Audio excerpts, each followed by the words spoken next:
O verdadeiro evangelho. Quero convidar você agora para nos próximos vídeos acompanhar esse quadro agora, o verdadeiro evangelho. Nesse quadro, o verdadeiro evangelho, nós vamos fazer uma grande caminhada por meio da carta de Romanos, né? E talvez a gente pegue também outras cartas aí, mas nós vamos começar com Romanos, tá? E a gente vai entrar nos pormenores dessa carta, a gente vai falar quem foi que escreveu, quais são os assuntos que Paulo vai tratar dentro, né, dessa carta, por que ele escreveu essa carta, né? Então, lógico, para mim, assim, de verdade, essa carta aos Romanos é muito incrível. Mas antes de nós, de fato, falarmos da carta aos Romanos, preciso que você entenda uma coisa. Quando você começa a ler Atos dos Apóstolos, né, e você percebe ali depois da conversão de Paulo, e Paulo vai fazer suas viagens missionárias, né, que a propósito foram 3 viagens, se não me engano, missionárias apenas, né, contudo ele passou por vários lugares, né, mas ele tinha uma clara progressão e um claro objetivo no ministério dele. Ele queria chegar até Roma. E havia uma razão pela qual Paulo queria chegar até Roma, né? Então, Roma na época era o império, né, da época, o império que regia as nações naquele momento.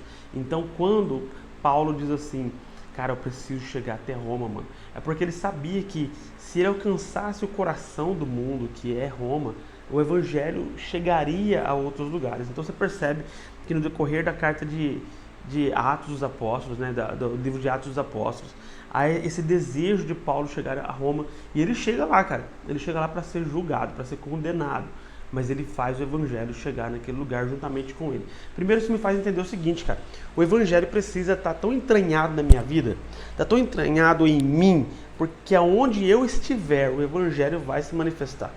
Né? No caso de Paulo, ele estava sob correntes, acorrentado, sendo julgado, mas em uma de suas cartas ele fala, olha, o pessoal aqui do Palácio Real cumprimenta vocês.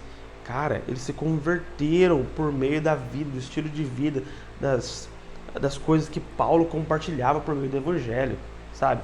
Eu acho de verdade, assim, de vez em quando, eu penso que a gente não conhece o verdadeiro poder do Evangelho ainda. Que a igreja ainda não conhece a profundidade do que é pregar o Evangelho, falar o Evangelho, né? Então, nessa carta de Romanos, né, a gente vê que essa carta ela tem o coração de Paulo. Né? Paulo, primeiramente, começa a conversar ali com a galera de Romanos, né? E a gente acha que, nossa, está conversando com os gentios, né? Mas não, ele está adereçando essa carta a judeus que moravam em Roma, mas que criam em Jesus, né? E que tinham alcançado o objetivo da fé, né, e tal. E na verdade ele vai argumentando, né, várias coisas, vários assuntos, por meio dessa carta ali com os seus leitores, né, com os seus amigos, eu gosto de dizer, porque era uma carta, então ele estava mandando para alguém que ele conhecia, né. Simplesmente isso, era algo que ele estava ali conversando, trocando uma ideia mesmo com o pessoal de Roma. Então, amigos, o evangelho precisa estar muito dentro de nossas vidas, a gente precisa viver o evangelho de tal forma. Se eu estiver no Uber, o Evangelho está comigo.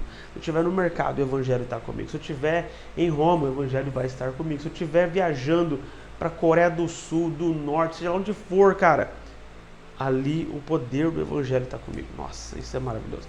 E Paulo começa falando assim, né? Depois, nessas cartas ali de Romanos, né? Ele fala, porque eu não estou envergonhado do Evangelho. Porque o Evangelho é o poder de Deus para a salvação de todo aquele que crê, especialmente do judeu, mas também para o gentio. Então ele começa a falar que ele não tem vergonha do Evangelho. E muitas pessoas hoje em dia têm vergonha do Evangelho. E se não tem vergonha, pelo menos tem medo. Medo de compartilhar o Evangelho como ele realmente é. Porque o Evangelho, meus amigos, ele não é assim tão agradável quanto as pessoas geralmente passam para as pessoas, né? Eu gosto de comparar o Evangelho, às vezes, com aquele livro que Ezequiel comeu e também o livro que João comeu lá em Apocalipse capítulo 10 ou 11, algo assim, que era doce no paladar, gostoso, nossa, que maravilha, que saboroso, mas quando ele desce aqui para minha entranha, ele é amargo e ele tem algumas coisas que são difíceis de engolir, que são difíceis de assimilar e aceitar. É verdade que o verdadeiro evangelho é assim. O verdadeiro evangelho não é good vibes. O verdadeiro evangelho não é gostosinho. O verdadeiro evangelho não é fácil. O verdadeiro evangelho não é para te fazer sentir melhor. O verdadeiro evangelho é para confrontar seus pecados.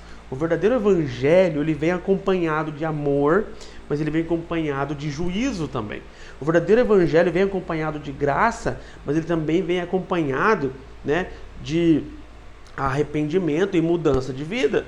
O verdadeiro evangelho, ele é doce por um lado, mas ele é amargo por outro. É por isso que o evangelho, ele causa muita divisão. Está entendendo? O evangelho, como diz Jesus, não julgue, não ache que eu vim trazer paz sobre a terra. Não, eu vim trazer espada. Pá. E a espada faz o quê? A espada divide, a espada mata, a espada causa confusão. E ele fala isso, de agora em diante, uma casa de 5 pessoas estará dividida. 3 contra 2, 2 contra 3. Caraca, você entende isso? Então o verdadeiro evangelho, ao contrário do que muitos acreditam, não traz unidade, nesse sentido de que a gente vai conseguir andar em paz com o mundo agora. Não. O verdadeiro evangelho vai fazer você se sentir como não compreendido. O verdadeiro evangelho vai fazer você se passar por louco, por doido, por fundamentalista, por alguém que não sabe negociar, que não sabe falar. O verdadeiro evangelho, né, ele é inegociável. Não dá para negociar as coisas do evangelho com as coisas desse mundo. Não dá. O evangelho, para começo de conversa, ele não é humano.